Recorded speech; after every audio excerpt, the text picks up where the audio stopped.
Hi hello പുതിയൊരു സ്റ്റോറിയിലേക്ക് എല്ലാവർക്കും സ്വാഗതം. അങ്ങനെ കമല ആ വലിയ രഹസ്യം മനസ്സിലാക്കാണ്. അലീന യഥാർത്ഥത്തിൽ ആരാണെന്ന് തിരിച്ചറിയുന്ന ആ ഒരു അടിപൊളി എപ്പിസോഡാണ് കേട്ടോ. അങ്ങനെ അലീനയും മനുവും കൂടുതൽ അടുക്കുന്നുണ്ടോ ഭയന്ന് കമലക്ക് ഭ്രാന്ത് പിടിക്കുന്നുണ്ട്. ആ വേലക്കാരി പെണ്ണിനെ ഒരിക്കലും തൻ്റെ മകൻ്റെ ജീവിതത്തിലേക്ക് വരാൻ ഞാൻ അനുവദിക്കില്ല എന്ന് ദൃഢനിശ്ചയമെടുക്കും. എന്നാൽ തൻ്റെ ഭർത്താവിനെയോ മക്കളെയോ അവളിൽ നിന്ന് തനിക്ക് അകറ്റാൻ പറ്റിയില്ലല്ലോ എന്ന് അറിഞ്ഞ വൈജയ്ക്ക് തന്നെ മനുവിൻ്റെ കാര്യത്തിലും യാതൊന്നും ചെയ്യാൻ പറ്റുന്നില്ല. അങ്ങനെ ഇരിക്കുകയാണല്ലോ ആ വീട്ടിൽ നിന്ന് താൻ പോയാൽ മാത്രമേ ആ വീട് പഴയതുപോലെ ആവൂ എന്ന് തോന്നല് അലീന ആ വീട് വിട്ട് പോകുന്നുണ്ട്. അത് ബാലചന്ദ്രൻ സ്വന്തം മകളെ അച്ഛൻ്റെ കയ്യിൽ തന്നെയാണ് ഏൽപ്പിക്കുന്നത് കേട്ടോ. അതിനാൽ മനു ഒരിക്കൽ അലീനയെ കാണാനായിട്ട് സ്റ്റാലിൻ ജോസഫിൻ്റെ ബംഗ്ലാവിലേക്ക് പോവാണ്. മനുവിനാണെങ്കിലോ അലീനയെ കാണാതിരിക്കാൻ വയ്യ. അലീനയ്ക്ക് മനുവിനെ കണ്ടതും അവൾ സന്തോഷത്തോടെ ഓടി വരുന്നുണ്ട്. മനുവേട്ടൻ എങ്ങനെ ഒരു മുന്നറിയിപ്പ് പോലും തന്നില്ലല്ലോ, എങ്ങനെ അഡ്രസ്സ് കിട്ടി? ബാലചന്ദ്രനെങ്കിലും ഉണ്ടാവുമ്പോൾ അതിന് പ്രയാസം ഉണ്ടാവുമോ? എനിക്ക് നിന്നെ കാണണമെന്ന് തോന്നി, ദേ ഞാൻ വന്നു. എന്നാലും മനുവേട്ട ഒരു സൂചന പോലും എനിക്ക് തന്നില്ലല്ലോ.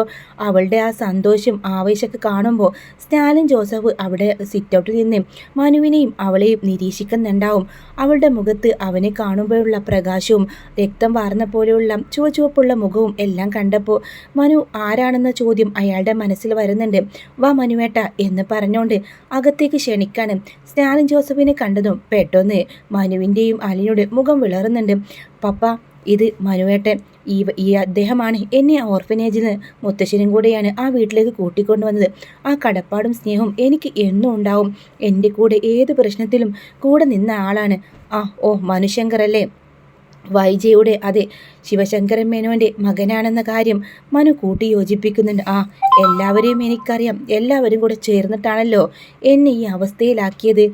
എന്താ മനു എപ്പോൾ വന്നു, എപ്പോൾ തിരിച്ചു പോകും? വളരെ ദൃഢനിശ്ചയത്തോടെയുള്ള ഗൗരവമേറിയ ചോദ്യം കേട്ടതും മനു പറയും, ഞാൻ അലീനയെ ഒന്ന് കാണാൻ വേണ്ടി വന്നതാ, ഉടനെ തിരിച്ചു പോകും അങ്കിള്. ഓ ശരി, എന്നാൽ ഞാനിപ്പോൾ എസ്റ്റേറ്റിലേക്ക് പോകാൻ വേണ്ടി ഇറങ്ങിയതാണ്. ഞാൻ പോയിട്ട് വരാം, നിങ്ങൾ സംസാരിക്കുക. മനു അധികം വൈകാതെ തിരിച്ചു പോകുമല്ലോ അല്ലേ എന്ന് ചോദിച്ചുകൊണ്ട് ഉറപ്പ് വരുത്തിയതിനു ശേഷം മാത്രമാട്ടോ അവിടെ നിന്ന് പോകുന്നത്. അങ്ങനെ ഫോൺ ചെയ്ത് അവിടെയുള്ള ആൻ്റപ്പനോട് സ്റ്റാലിൻ ജോസഫ് പറയുന്നുണ്ട്, ദേ അവളുടെ ബന്ധുവായ ഒരു ചെറുപ്പക്കാരൻ വന്നിട്ടുണ്ട്. ഒരു കണ്ണ് എപ്പോഴും വേണം. അവർ തമ്മിൽ സംസാരിക്കുന്നിടത്തും എപ്പോഴും ആൻ്റപ്പൻ്റെ ഒരു കണ്ണ് വേണം. എന്താ സാറേ അങ്ങനെ പറയുന്നത്? അലീനെക്കുറിച്ച് നല്ല കൊച്ചാണല്ലോ. അതെനിക്കറിയാം. അവളെ ഇഷ്ടമാണെന്നോ എനിക്കൊരു തോന്നല്. എൻ്റെ മകളെ ഒരിക്കലും ഞാൻ ആ കുടുംബത്തിലേക്ക് പറഞ്ഞു വിടില്ല. അങ്ങനെ പറഞ്ഞുകൊണ്ട് തന്നെ സ്റ്റാലിൻ ഫോൺ കട്ട് ചെയ്യുന്നുണ്ട്. അങ്ങനെ അലീനയും മനുവും കാര്യങ്ങളൊക്കെ സംസാരിക്കാട്ടോ. അലീന അവൻക്ക് ഭക്ഷണം കൊടുക്കുക. പോവാൻ നേരത്ത് അലീനയോട് അവൻ പറയുന്നുണ്ട്, ഞാൻ പോവട്ടെ എന്ന് ചോദിക്കാണ്. അലീന സങ്കടത്തോട് പോകാൻ വേണ്ടി തല കുനിക്കുന്നുണ്ട്. എന്തായാലും അവിടുത്തെ കാര്യങ്ങൾ എന്താ മനുവേട്ട? ബബിതയും രോഹിത്തൊക്കെ പഴയതുപോലെയാണോ? അവരിപ്പോൾ അവരൊക്കെ നല്ല കുട്ടികളാണ്. അലീന അവർക്ക് നൽകിയ സ്നേഹവും ആത്മവിശ്വാസവും അവരിപ്പോൾ പഴയതിനേക്കാൾ ഉഷാറായിട്ട് മുന്നോട്ട് പോകുന്നുണ്ട്. രോഹിത്ത് ഇടയ്ക്കിടയ്ക്ക് എന്നോട് ചോദിക്കുന്നുണ്ട്, അലീന ചേച്ചിയുടെ അഡ്രസ്സ് അങ്കിളോ അച്ഛനും മറ്റോ മനുവേട്ടനോട് പറഞ്ഞോ എന്ന്. ഇതുവരെ അവൻ്റെ അടുത്ത് ഞാനത് വെളിപ്പെടുത്തിയിട്ടില്ല. തൽക്കാലം അവരൊന്നും അറിയണ്ട. അവരെ കാണാൻ തോന്നുമ്പോൾ ഞാൻ അങ്ങോട്ട് ചെന്നോളാം. ഇവിടുന്ന് പപ്പയ്ക്ക് ഞാൻ അത്രയും ദൂരം വരുന്നതും അവരെ കാണുന്നതെല്ലാം വലിയ ഇഷ്ടക്കേടുള്ളതുപോലെ തോന്നി. എന്തായാലും എനിക്കവരെ മറക്കാൻ പറ്റുമോ? എൻ്റെ കൂടപ്പിറപ്പുകളല്ലേ, ഞാൻ വരും എന്ന് മനുവിനോട് പറയാനട്ടോ. അതിശം മനു നിറക്കണ്ണുകളോടെയാണെങ്കിലും യാത്ര പറഞ്ഞ് പോകുന്നുണ്ട്. മനുവിൻ്റെ മനസ്സ് നിറയെ അലീന മാത്രമായിരുന്നു. അവളെ സ്വന്തമാക്കണം. അവളെ എനിക്ക് നഷ്ടപ്പെടുത്തിയാൽ പിന്നെ ഈ ലോകത്ത് താൻ എന്ത് നേടിയിട്ടും കാര്യമില്ല. അലീന എൻ്റേതാണ്. അവളില്ലാത്തൊരു പെണ്ണിൻ്റെ കൂടെ തനിക്ക് ജീവിക്കാനാവില്ല. അങ്ങനെ മനു വന്ന് കയറിയതും കമല മുഖം വീർപ്പിക്കുന്നുണ്ട്. എവിടെയായിരുന്നു മനു എന്ന് ചോദിക്കുക. എന്താ അങ്ങനൊരു ചോദ്യം? അല്ല, നീ എവിടെയായിരുന്നു? നീ എന്തായാലും ജോലി സ്ഥലത്തേക്ക് പോയിട്ടില്ല. നീ മറ്റെവിടേക്കോ പോയതാ? അതേലോ, അലീനയെ കാണാൻ പോയത്. അലീനയെ കാണാനോ? നീ എന്തിനാടി അവിടുത്തെ വേലക്കാരിയെ കാണാൻ ഇടയ്ക്കിടയ്ക്ക് പോകുന്നത്? അവൾ വേലക്കാരിയല്ലമ്മേ, എനിക്കറിയാം അവൾ ആരാണെന്ന്. ആരായാലും എനിക്കെന്താ. പക്ഷേ നീ ഒരു കാര്യം ഓർത്തോ? വേലക്കാരുടെ പുറകെ പോകുന്ന പോക്ക് അങ്ങ് നിർത്തിയേക്ക്. ആ നശിച്ചവൾ ഈ കുടുംബത്തിൽ കാലുകുത്തിയത് മുതൽ തുടങ്ങിയതാ ഇവിടുത്തെ അപശകുനം. എന്നിട്ട് അവളെ കാണാൻ പോയിരിക്കുന്നു. അങ്ങനെ എത്ര വേലക്കാരികൾ ഇവിടുന്ന് പോയിട്ടുണ്ട്. അവരൊക്കെ കാണാം നീ പോയിട്ടുണ്ടോ മനു? അവളെ എൻ്റെ മനസ്സിൽ വേലക്കാരിയല്ല, എൻ്റെ രാജകുമാരിയാണ്. അവളിപ്പോൾ വീട്ടുജോലിക്കാരിയായിട്ടല്ല അവിടെ നിൽക്കുന്നത്. പിന്നെ അവിടുത്തെ റാണിയായിട്ടാണോ? അതേ അമ്മേ, അമ്മ അവളെ കാണണം, റാണിയായിട്ട് തന്നെയാണ്. ഇനി എന്തൊക്കെയാണ് മനു പറയുന്നത്? ഞാൻ പറഞ്ഞല്ലോ നിനക്ക് വേണ്ടി പല ആലോചനകൾ ഞാൻ കൊണ്ടുവരുന്നുണ്ട്. അതിലേതെങ്കിലും നീ ഇഷ്ടമാണെന്ന് പറഞ്ഞില്ല എങ്കിൽ പിന്നീട് ഈ കമലയെ നീ കാണില്ല. അമ്മയെ ഞാൻ കാണാതിരിക്കുന്നത് തന്നെയാണ് നല്ലത്. എടാ നിനക്ക് യാതൊരു ഇതുമില്ലേ? നിൻ്റെ അമ്മയല്ലേ പറയുന്നത് എനിക്കിഷ്ടമില്ലാത്ത ഒരാളെ നീ വീട്ടിലേക്ക് കൊണ്ടുവരില്ല. അമ്മയോട് ഒരു കാര്യം ഞാൻ പറഞ്ഞേക്കാം. എനിക്ക് അവളെ ഇഷ്ടമാണ്. അവളല്ലാതെ മറ്റൊരു പെണ്ണിനെ ഞാൻ വിവാഹം കഴിക്കില്ല. അത് അലീനയ്ക്ക് ഇഷ്ടമാണെങ്കിലും അല്ലെങ്കിലും അവൾക്ക് ഇഷ്ടമാണെങ്കിൽ തീർച്ചയായിട്ടും ഞാൻ അവളെ വിവാഹം കഴിക്കും. ഇനി അവൾ ഇഷ്ടമല്ലെന്ന് പറഞ്ഞാൽ പോലും ഞാൻ മറ്റൊരു പെണ്ണിനെ വിവാഹം കഴിക്കില്ല എന്ന് പറഞ്ഞുകൊണ്ട് തന്നെ മനു അങ്ങ് പോവാണ് കേട്ടോ. അങ്ങനെ കമലയാണെങ്കിലും ഇടത്ത് നിൽക്കാണ്. ആ സമയം ശിവശങ്കരനെ അവൾ വിളിക്കുന്നുണ്ട്. എനിക്ക് എന്തായാലും വേണ്ടില്ല ആ അലീന എന്നവളെ ഉണ്ടല്ലോ അവളെ നശിപ്പിച്ച് കളഞ്ഞേക്കണം. നിങ്ങളുടെ മകൻ്റെ ജീവിതത്തിലേക്ക് അവളെ വരാൻ ഞാൻ സമ്മതിക്കത്തില്ല. എനിക്ക് അങ്ങനെ ഒരു മരുമകൾ വേണ്ട. കമലെ നീ ഇതെന്തറിഞ്ഞിട്ടാ? നീ ഒന്നും മിണ്ടാതിരിക്കുക. നമുക്കിതൊക്കെ ആലോചിക്കാൻ സമയമുണ്ടല്ലോ ഇനിയും. മനു ഇന്നോ നാളെയോ വിവാഹം കഴിക്കുന്നുണ്ടോ ഇല്ലല്ലോ? അവർക്ക് എത്ര വയസ്സെന്ന് കരുതിയിട്ടാണ് നോക്കിയിരിക്കുന്നത്. ഇപ്പോൾ വിവാഹപ്രായമല്ലേ? അവൻ്റെ താഴെ ഒരാളും കൂടെ ഉണ്ടല്ലോ. അവൻ്റെ താഴെ ഒരാളുള്ളത്. അവനക്ക് പെണ്ണ് കിട്ടുമെന്ന് പോലും അറിയില്ല. അവൻ ജയിലല്ലേ? ജയിലിൽ നിന്ന് വന്നിട്ട് വേണ്ടേ? എന്നാലും ശിവേട്ട എനിക്കൊണ്ട് ഭ്രാന്ത് പിടിക്കുന്നു. നീ ഓരോന്നാലോചിച്ച് വെറുതെ ഭ്രാന്ത് പിടിക്കേണ്ട. അങ്ങനെ മുത്തശ്ശിയുടെ റൂമിലേക്ക് ചെന്നിട്ട് കമൽ ഇങ്ങനെ ദേഷ്യത്തിൽ മുത്തശ്ശിയെ നോക്കുന്നുണ്ട്. എന്താടി നീ കൂർപ്പിച്ച് നോക്കുന്നത്? നിങ്ങളെ നോക്കാനെന്ന് പറഞ്ഞല്ലേ നിങ്ങളുടെ ഭർത്താവ് അവളെ ആ അനാഥാലയത്തിൽ നിന്ന് ഇങ്ങനെ കെട്ടിയെടുത്തത്. ഇപ്പം അവൾ എല്ലാവർക്കും തലവേദനയായി. അവൾ ഇവിടുന്ന് പോയില്ലേ? പിന്നെ എന്തിനാ തലവേദന? അതെ എൻ്റെ മകനെയും കൊണ്ട് പോവൂ എന്ന് കരുതിയിരിക്കുക അവൾ. മനുവിനെ അവൾ ജോലി ചെയ്യുന്ന സ്ഥലത്തേക്ക് വിളിച്ചു വരുത്തിയിരിക്കുന്നു. അതിപ്പോൾ നല്ല കഥയായി. അവൾ അങ്ങനെ ചെയ്യത്തില്ല. അത് അമ്മയോട് ആരാ പറഞ്ഞത്? അവൾ എന്തായാലും അങ്ങനെ ചെയ്യത്തില്ല. എനിക്കറിയാലോ അവളെ. നിന്റെ മകൻ അവളുടെ പുറകെ പോയി കാണും. അതെ പേരക്കുട്ടികൾക്ക് നിങ്ങൾ തന്നെയല്ലേ എല്ലാത്തിനും ഒത്താശ ചെയ്ത് കൊടുക്കുന്നത്. അങ്ങനെ മുത്തശ്ശിയെ അടുത്ത് ഒന്ന് വഴക്കിട്ടുകൊണ്ട് തന്നെ അവിടെ നിന്ന് പോവാണ് കേട്ടോ. ബാലചന്ദ്ര മേനോൻ്റെ അടുത്തും ഈ വിഷയം കമല സംസാരിക്കുകയാണ്. നിങ്ങളുടെ വീട്ടിലേക്കൊരു വേലക്കാരിയെ കൂട്ടിക്കൊണ്ടെന്ന് കരുതി അതെൻ്റെ മകനെ കെട്ടിവെക്കാൻ നോക്കേണ്ട. എന്താ കമലക്ക് ഭയമുണ്ടോ മകനേറ്റി അവനെ വിവാഹം കഴിക്കുമോ എന്ന്? അതെ എനിക്ക് നല്ല ഭയമുണ്ട്. അവളെപ്പോലെ ഒരു പിഴച്ചു പ്രസവിച്ച സ്ത്രീയെ എൻ്റെ മകൻ്റെ ഭാര്യയായിട്ട് എനിക്ക് അംഗീകരിക്കാൻ പറ്റില്ല. എന്തായാലും മനുവിൻ്റെ മുറപ്പെണ്ണാണ് അവൻ വിവാഹം കഴിക്കുന്നതിന് യാതൊരു എതിർപ്പും എനിക്കില്ല എന്ന് പറയാം. മുറപ്പെണ്ണോ? ഏത് വകയിലാ അവൻ അവളുടെ മുറപ്പെണ്ണാവുന്നത്? അതൊക്കെയുണ്ട്. കമലക്കറിയാത്ത എന്തൊക്കെയോ രഹസ്യങ്ങളുണ്ട്. അതെനിക്കറിയണം. ബാലചന്ദ്രൻ്റെ മകളാണെങ്കിൽ പോലും അതെങ്ങനെ മനുവിൻ്റെ മുറപ്പെണ്ണാവും? ബബിത അവൻ്റെ മുറപ്പെണ്ണല്ലേ? അതുപോലെ കൃഷ്ണമോളും അതുപോലെ എൻ്റെ മകളും അലീനയും മുറപ്പെണ്ണ് തന്നെ. അങ്ങനെ അങ്ങ് കരുതിക്കോ. ഇത് കണ്ടതും കമലക്ക് വലിയ സംശയമായി തുടങ്ങാൻ കേട്ടോ. അയാളുടെ ഒരു മുറപ്പെണ്ണ് ഏത് വകയില? ഏതോ സ്ത്രീക്ക് പിഴച്ചുണ്ടായ അവൾ എങ്ങനെ എൻ്റെ മകൻ്റെ മുറപ്പെണ്ണാവുന്നത്? അങ്ങനെ പെറുപെറുത്തുകൊണ്ട് നിൽക്കുക ശിവശങ്കര നാട്ടിലേക്ക് വന്ന സമയത്ത്. പിന്നീട് ഒരു ദിവസം ഒരു അച്ഛൻ്റെ വക്കീൽ അവിടേക്ക് കാണാനായിട്ട് വരുന്നുണ്ട്.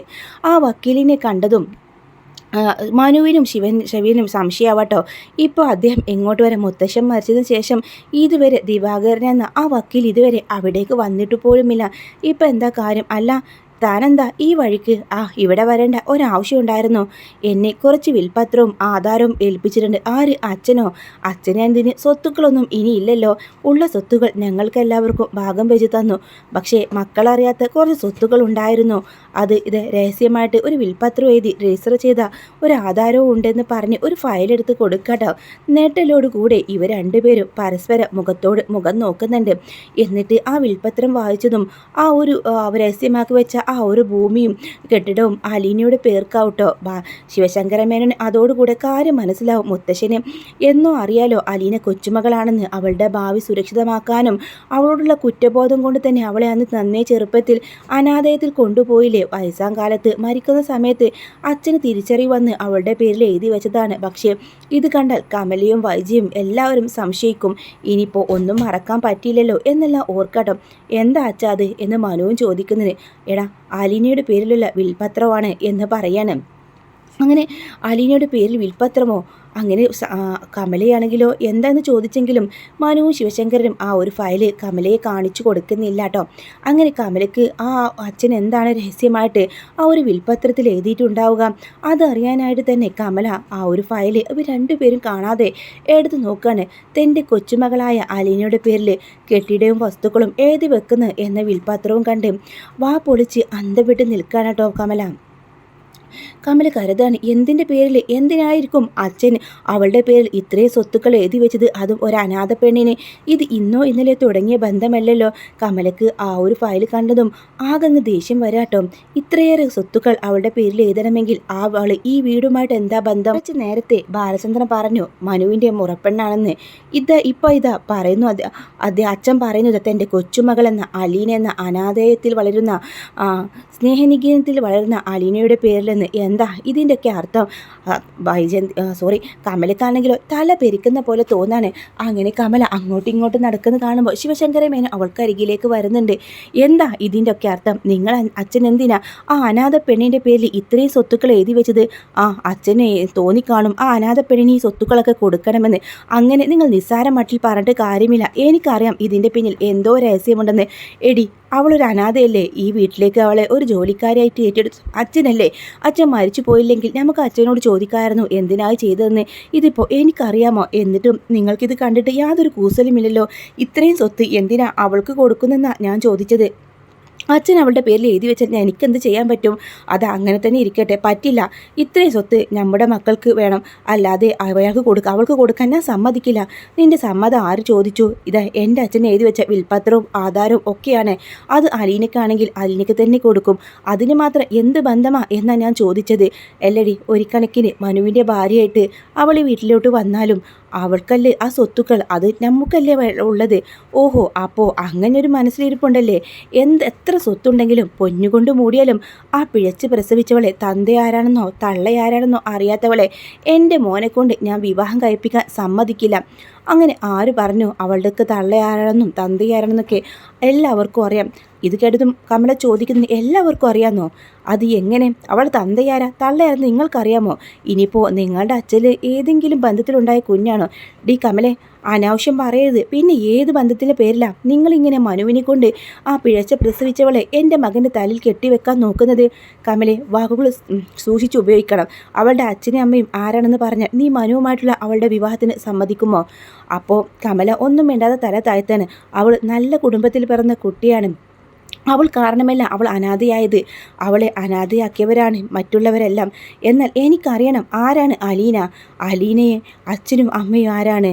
കമലെ, ഞാനീ പറഞ്ഞത് നീ മനസ്സിൽ വെച്ചേക്കണം.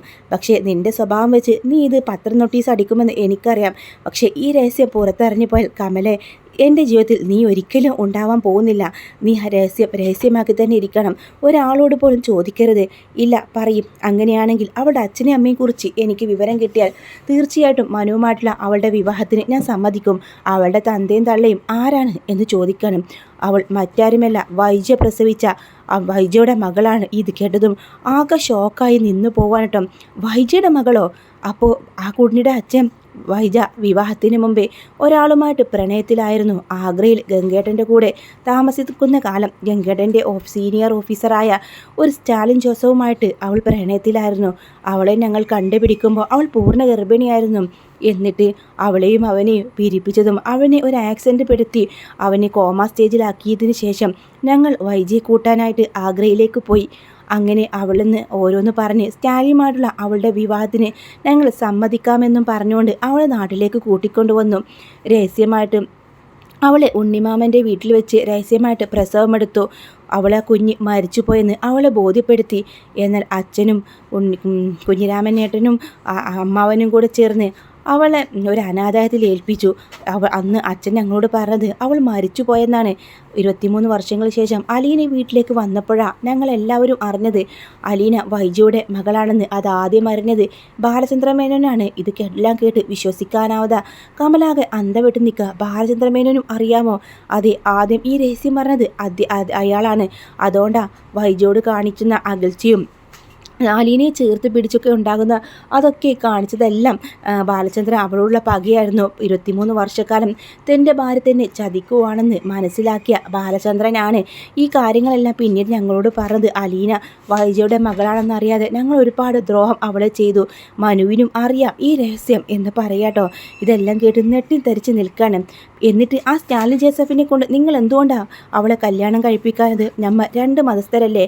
അന്ന് കുടുംബ മഹിമ, നാട്ടുകാരും വീട്ടുകാരും എന്ത് പറയും എന്നൊക്കെ ഒരു തോന്നലിൽ സ്റ്റാലിൻ ജോസഫിനെ ഞങ്ങൾ കൊല്ലാൻ ശ്രമിച്ചു. എന്നാൽ അവന് ഒരു അപകടം പറ്റിയെന്നല്ലാതെ 1 വർഷത്തോളം അവൻ കോമ സ്റ്റേജിലായിരുന്നു. ഒടുവിൽ വൈജയോട് ഞങ്ങളൊരു കള്ളം പറഞ്ഞു. സ്റ്റാലിൻ്റെ ഒരു പെണ്ണുമായി, ക്രിസ്ത്യാനി പെണ്ണുമായിട്ട് വിവാഹം കഴിഞ്ഞെന്ന് പറഞ്ഞ് അവളെ ക്ഷണക്കത്ത് കാണിച്ച് വിശ്വസിപ്പിച്ച് ബാലചന്ദ്രനുമായിട്ടുള്ള വിവാഹത്തിന് സമ്മതിച്ചു. 1 വർഷം കഴിഞ്ഞതിന് ശേഷം മാത്രമാണ് വൈജ വിവാഹത്തിന് സമ്മതിച്ചത്. അപ്പോഴേക്കും അവളുടെ കുഞ്ഞ് 1 വയസ്സായി ആ ഒരു സ്നേഹനിഗീനത്തിൽ വളരുന്നുണ്ടായിരുന്നു. എന്നാൽ ആ കുഞ്ഞ് മരിച്ചുപോയെന്നും അവളെ ഒരു നോക്കുപോലും വൈജ കണ്ടിട്ടില്ല. ഇപ്പോഴും അങ്ങനൊരു കുഞ്ഞ് ജീവിച്ചിരിപ്പുള്ള കാര്യം വൈജയ്ക്ക് അറിയില്ല. അവളിതറിഞ്ഞാൽ ഉണ്ടാവുന്ന അപകടം നിനക്കറിയാലോ. ഞങ്ങളുടെ നേരെ എല്ലാം അവൾ വിരൽ ചൂണ്ടും. അന്ന് സ്റ്റാലിൻ ജോസഫിനടക്കം ഞങ്ങൾ അപകടപ്പെടുത്താൻ നോക്കിയ എല്ലാ രഹസ്യങ്ങളും പുറത്തു വരും എന്ന് പറയാട്ടോ. തൽക്കാലം വൈജയോട് നീ മറ്റൊരുടെ രഹസ്യം പറയത്. കമലെ, നിന്റെ വായിൽ നിന്ന് നീ പുറത്തേക്ക് വന്നാൽ ഉണ്ടല്ലോ, നീ ഒരിക്കലും എൻ്റെ കൂടെ ഉണ്ടാവില്ല എന്ന് പറഞ്ഞ് കമലയെ ഭീഷണിപ്പെടുത്തുന്നുണ്ട്. ഇനി നീ കേട്ടോ, സ്റ്റാലിൻ ജോസഫ് എന്ന ആരാ നിനക്കറിയോ? കോടീശ്വരനാണ്. അലീനയ്ക്ക് അത്രയും സ്വത്തുക്കൾ അലീനയുടെ പേരിൽ എഴുതി വെച്ചിട്ടുണ്ട്. ഇനി പറ, അലീന നിൻ്റെ മകന് യോജിച്ച പെണ്ണല്ലേ? അവൻ്റെ മുറപ്പെണ്ണ് തന്നെയല്ലേ അലീന ഒരു അനാഥയത്തിൽ വളർന്നത്? അവളുടെ തെറ്റാണോ? മുത്തശ്ശനും ഞങ്ങളെല്ലാവരും കൂടെ ചേർന്നാണ് അവളെ അനാഥയാക്കിയത്. അവൾ നന്നായിട്ട് അച്ഛൻ്റെയും അമ്മയുടെയും കൂടെ ജീവിക്കേണ്ടവളായിരുന്നില്ലേ? സ്റ്റാലിനെയും വൈജിയും രണ്ടും വേർപിരിച്ചതും ഞങ്ങളാണ്. അതുകൊണ്ട് അതിൽ തെറ്റിക്കാരി ഒരിക്കലും അലീനയല്ല. അവൾ എല്ലാവരെയും സഹായിച്ചു, ക്ഷമിച്ചും ആ വീട്ടിലെല്ലാവരും സ്നേഹിക്കാൻ കാരണം അവൾ ഒറ്റരുത്തിയ. പിന്നെ അരിയുടെ കാര്യത്തിൽ അരി അവളെ ഒരുപാട് ഉപദ്രവിച്ചു. നമ്മളുടെ മകൻ്റെ സ്വഭാവം അത്ര ശരിയൊന്നുമല്ല. ഒരു പെൺകുട്ടിയെ സ്നേഹം നടിച്ച് പീഡിപ്പിക്കാൻ ശ്രമിച്ചവനാ, റേപ്പ് ചെയ്യാൻ ശ്രമിച്ചു. എന്നിട്ടെന്താ അവൻ അതിൻ്റെ ശിക്ഷ അനുഭവിക്കുന്നത്? അലീനക്ക് അറിയാം തൻ്റെ അമ്മയാണ്, ഞങ്ങളെല്ലാം അമ്മാവന്മാരാണ്, ഇത് ആൻറ്റിയാണെന്ന കാര്യം. എന്നിട്ട് പോലും അവൾ ഇത്രയും ഉപദ്രവിച്ചിട്ട് കമലെ, നിന്നെ അവൾ ഇത്രയേറെ മുഖം കറുപ്പിച്ച് നോക്കിയിട്ടുണ്ടോ? നിൻ്റെ മകനെ അവൾ സ്വന്തമാക്കാൻ നോക്കിയിട്ടില്ല. എപ്പോഴും മനുവിനോട് അവൾ പറഞ്ഞിട്ടുള്ളത് അമ്മയ്ക്ക് ഇഷ്ടപ്പെട്ട ഒരു പെൺകുട്ടിയെ വിവാഹം കഴിക്കണമെന്നാ, തൻ്റെ പുറകെ നടക്കേണ്ടെന്നും തനിക്ക് വിവാഹമേ വേണ്ടെന്നൊക്കെയാണ് അവൾ പറഞ്ഞത്. നിൻ്റെ മകനെ പിടിച്ചു വെക്കാൻ അവൻ ഒരിക്കലും ശ്രമിച്ചിട്ടില്ല. ഇതെല്ലാം കേട്ട് തല കറങ്ങുന്ന പോലെ കമലയ്ക്ക് തോന്നാട്ടോ. അങ്ങനെ കമലക്ക് ഇതാരോടും പറയാനാവാതെ നിൽക്കുകയാണ്. പിന്നീട് മനുവിൻ്റെ റൂമിലേക്ക് വന്ന് മനുവിനോട് കമല പറയുന്നുണ്ട്, മോനെ, നിൻ്റെ വിവാഹത്തിന് എനിക്ക് സമ്മതം. നിനക്ക് ഇഷ്ടപ്പെട്ട പെണ്ണിനെ നീ വിവാഹം കഴിച്ചോ? ഞാനൊരു എതിർപ്പും പറയില്ല. ആഹാ, അമ്മയുടെ തീരുമാനം മാറ്റിയോ? അതെ. എന്തുകൊണ്ടാണ് മാറ്റിയത്? അലിനയുടെ പേരിൽ ആ മുത്തശ്ശൻ അത്രയും വിൽപ്പത്രം എഴുതി വെച്ചതുകൊണ്ടാണോ? സ്വത്തുക്കൾ ഉണ്ടായതാണോ? അതൊന്നുമല്ല. ഇനിയിപ്പോൾ അതൊന്നും ഇല്ലെങ്കിലും ഞാൻ സമ്മതിച്ചേനെ. അതെന്താ, എൻ്റെ അമ്മയ്ക്ക് എന്താ പറ്റിയത്? അങ്ങനെ കമലയാണെങ്കിലോ കണ്ണീരോട് കൂടെ താഴ്ത്തി നിൽക്കുന്ന കമലെ കണ്ട മനുവിന് അത്ഭുതത്തോടെ ചോദിക്കുക, ഇതെന്ത് പറ്റി എൻ്റെ അമ്മയ്ക്ക്? എൻ്റെ അമ്മയല്ല, എൻ്റെ അമ്മ മാറിപ്പോയോ? ഒന്ന് പോടാ അവിടെ നിന്ന്. നീയും അലീനയും തമ്മിലുള്ള വിവാഹത്തിന് എനിക്ക് സമ്മതമാണ്. നിനക്കിഷ്ടമാണെങ്കിൽ നീ അവളെ വിവാഹം കഴിച്ചോ, ഞാൻ ഒരു തടസ്സമായിട്ട് നിൽക്കില്ല. എന്നാലും എൻ്റെ കമലാമ്മേ, ഇതെന്തു പറ്റി? കാക്ക മലർന്ന് പറക്കുമല്ലോ, ഒന്ന് പോടാ അവിടെ നിന്ന്. അപ്പോഴും കമല ഒന്നും മിണ്ടാതെ സ്റ്റെയർ കേസ് ഇറങ്ങി പോവാട്ടോ. അപ്പോൾ ശിവശങ്കരൻ മേനോൻ അവിടേക്ക് വരുന്നുണ്ട്. എന്താടാ നിൻ്റെ അമ്മ കരഞ്ഞുകൊണ്ട് പോകുന്നത്? എനിക്കതല്ല, അമ്മയ്ക്ക് ഇത്രയും ചേഞ്ചോ? അമ്മ എൻ്റെയും അലിയുടെ വിവാഹത്തിന് സമ്മതിച്ചു. എന്താ പറ്റിയത്? ഇനിയിപ്പോൾ ആ വിൽപ്പത്രമായിരിക്കുമോ അച്ഛാ കാരണം?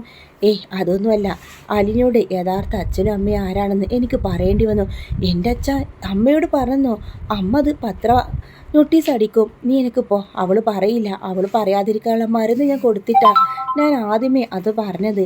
എന്നാൽ ഇത്ര മാറ്റം അമ്മയുടെ അലീന വൈജാൻറ്റിയുടെ മകളാണെന്ന് തിരിച്ചറിഞ്ഞാലൊന്നും അമ്മ ഇതിന് സമ്മതിക്കില്ല. എടാ, അവളുടെ പേരിൽ ഒരുപാട് സ്വത്തുക്കളുണ്ടെന്ന് അറിഞ്ഞിട്ടായിരിക്കാം അവളുടെ ഈ മാറ്റം. സ്റ്റാലിൻ ജോസഫ് ഭൂസ്വത്തുക്കളുള്ള ആളാണെന്ന് ഞാൻ പറഞ്ഞിരുന്നു. ഇതൊന്നുമല്ല. ശരിക്കും കണ്ണു നിറഞ്ഞിട്ടാ അമ്മ അത് സംസാരിച്ചത്. എന്തായാലും നിന്റെ അമ്മ സമ്മതിച്ചത് നല്ല കാര്യമായി. ഇനിയിപ്പോൾ അവളുടെ ആ ഒരു വാശിയൊന്നും ഉണ്ടാവില്ലല്ലോ. എന്നാലും അച്ഛ, അലീന സമ്മതിക്കുമെന്ന് എനിക്ക് തോന്നുന്നില്ല. അവളുടെ പപ്പയും വലിയ പിടിവാശിക്കാരനാണ്. ഈ കുടുംബത്തിലേക്ക് മകളെ പറഞ്ഞു വിടില്ല. നമുക്ക് നോക്കാം. അലീനക്ക് നിന്നെ ഇഷ്ടമാണെങ്കിൽ പിന്നെ ഒന്നും നോക്കേണ്ടതില്ല എന്നും പറഞ്ഞുകൊണ്ട് തന്നെ ശിവശങ്കരൻ മകനെ ആശ്വസിപ്പിക്കുന്നുണ്ട് കേട്ടോ.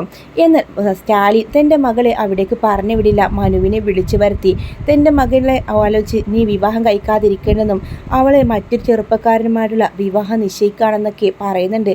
ചങ്ക് പിഴഞ്ഞാണ് പിന്നെ മനു ഓരോ രാത്രി കഴിച്ചു കൂടുന്നത്. അലീനയുടെ അവസ്ഥ ഇത് തന്നെ. മറ്റൊരാളുമായിട്ട് അലിയുടെ വിവാഹം നിശ്ചയിക്കാൻ വേണ്ടി പോവാണ്.